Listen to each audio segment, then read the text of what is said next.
How's it going, everyone? It's GadgetsBoy, and this is our review of the new Samsung Galaxy Note 8. Better late than ever. So we've been using this for a while now since launch, actually just a couple of days before launch. And I've used it enough now to be able to bring you some sort of review and just to talk to you about my experience with the new Samsung Galaxy Note 8. It's definitely one of my favorite devices out thus far, and I missed the Note 7. So it's great to have this back in my pocket where it belongs, right in my hands, doing some great things with it.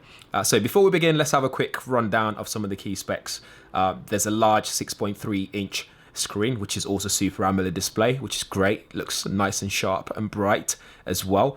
This has got 18.5 by 9 aspect ratio, something that we've seen before on the Samsung Galaxy S8 Plus, and it's optimized for 21 by 9 for immersive viewing experience as well. It's nearly bezel-less infinity display, looks amazing. Obviously, we have the S Pen as well with a bunch of great features that makes it one of the best stylus pens out there. It's really smart. So we have dual camera as well with OIS, which is really cool. One is standard and the other is a 2x optical zoom lens. Its wide angle camera is f1.7, great for low lights with obviously Samsung dual pixel technology as well. And the telephoto is f2.4, both rocking 12 megapixel, just like the S8.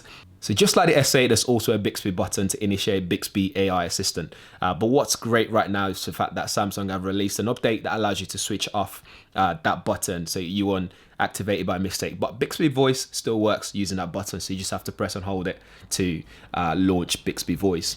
Under the hood, there's a 64-bit 10 nanometer processor in there. That just means it's very energy efficient, so it's great for a prolonged period of use without getting hot, for example, and applications run smoothly thanks to 6 gig of RAM in there. So again, launching applications from the background is just nice and smooth, no problem there at all. You have 64 gigabytes of internal storage, which can be extended as well. You can expand it using a micro SD card.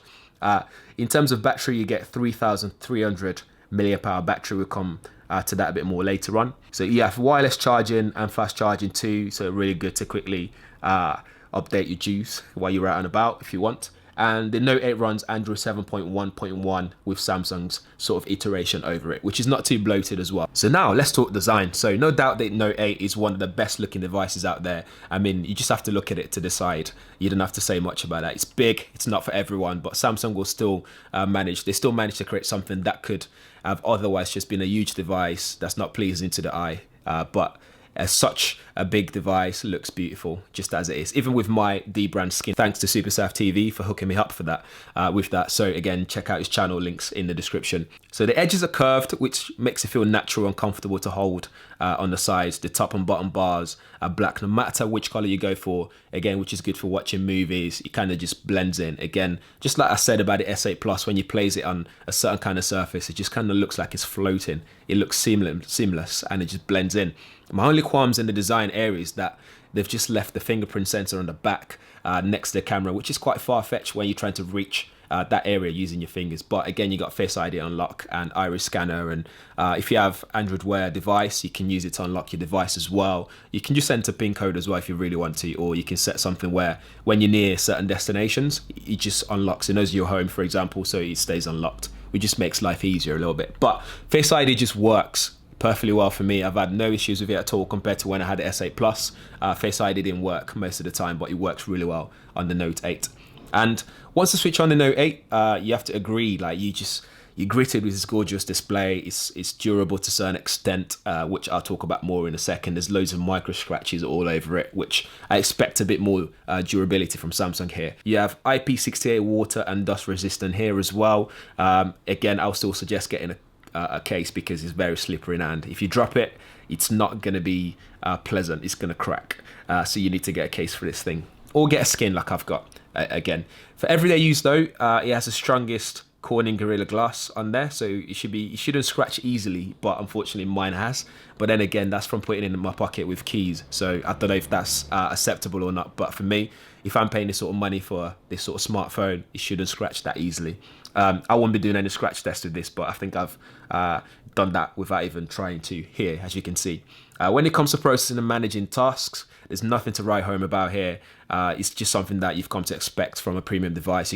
It's a top of the range flagship device, and this is not an exception. It's rocking latest Snapdragon processor in there, so it's got a good level of RAM, and it should just work really well. A good testament or demonstration of its performance is when you're running multiple applications at the same time, and thanks to the 6 gig of RAM in there, you can quickly switch between apps running in the background and apps that you want to launch as fresh, or even if you use like something like App Pair, which again we did a demonstration of how to set that up. Links in the description, do check that out. You can quickly launch 2 applications side by side with no hiccups at all. It supports some apps for now, but we hope that we'll see some more in the future. Another example is DeX, so DeX. So this is a dock that you can use with the Note 8 or something that we've seen before with S8 Plus. You can turn any HDMI compatible monitor into a full-blown desktop computer, hence the name DeX. So it's almost like saying desktop. You can use it to broaden your creativity, or if you use it for work, if you use your smartphone for work, you can use it to run things like Citrix, to run a virtual Windows environment. And the Note 8 does it so well. It does it even like loading Google Chrome in full mode and like doing video call conferencing and stuff like that. So battery performance is a little disappointing though with the Note 8, as it doesn't last all day on its own, and you need to top it up every now and then. But thanks to fast charge, everything's okay in that area. The Note 8's camera is where it gets really exciting. That's where I get excited. It's sharp, it's fast when it comes to autofocusing or just focusing in general. You can save images in RAW format when shooting in Pro mode. You can even record 4K videos and slow-mo videos and stuff.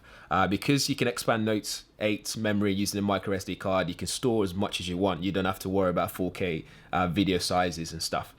What makes or breaks a smartphone camera these days in low light is low light performance for me, and the Note 8 did that just well. It did not let me down at all, and whether it's video or just photo, it rarely needs to get flash involved at all, so it does really well in low light and in absolutely perfect lighting as well. And with OIS as well, you get really sharp images and dual pixel technology that Samsung uses. It's just a really great camera device as well. I'll leave a link to my Flickr images of some images sample in full res, so if you guys want to check it out. And I've been using it a lot on my Instagram if anyone's been following me on there at GadgetsBoy. Onto the S Pen though, Steve Jobs once said, he said it's useless to have sort of a stylus pen with your smartphone because you lose it and stuff like that. So Note 8 proves that wrong in many ways, because it's got a nice little dock on the corner where you can just insert your pen, and it's nice and safe and sound there. You're not going to lose it. So again, it's just a useful piece of kit for me. I don't know about everyone else. On the bottom right corner is a spot where you can quickly eject your S Pen, which then activates a bunch of features that you can use, like writing on screen, annotation, cutting out pictures. Best of all, which I really find useful when I was in Hong Kong, for example, recently, is you can translate one language to another by just putting your pen over what you want to translate. So when I was translating like currencies, when I was translating food menus, it was just nice and easy to do on the go. I find it really useful for what I do. Converting currencies, definitely useful. The S Pen's tip is much thinner, more precise for you artists out there. So if you want to sketch and draw and stuff like that. And also when your device is locked, you can write on the screen without having to unlock your phone. So you can make notes on the go without having to worry about it.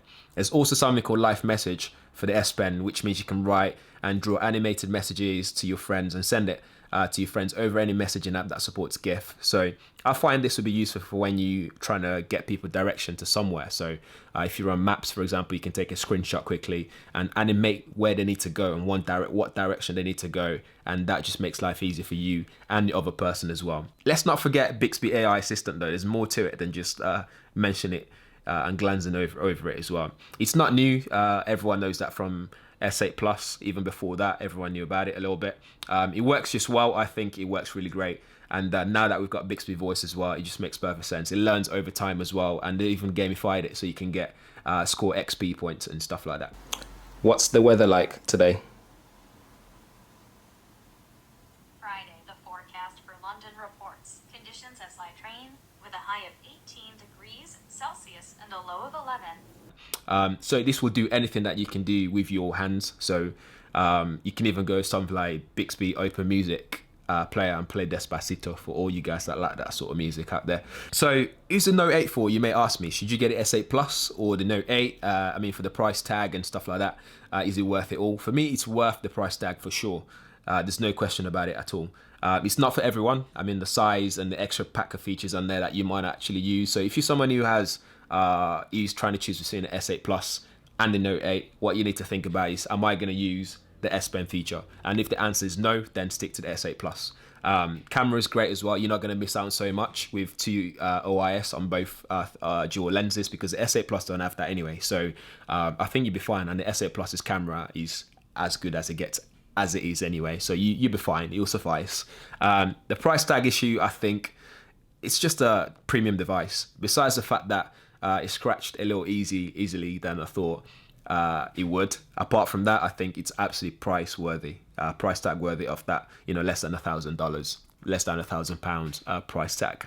I'm looking forward to playing with the new Apple iPhone 10 and see how that compares in terms of like OIS on both camera lenses and all that stuff. But until then, this is a perfect device, great device. I don't have many bad things to say about it apart from the durability department, but otherwise, great device. Let me know what you guys think in the comments below. Would you get one? And if you like this video, make sure you give it a thumbs up and subscribe if you haven't already. And thanks for watching.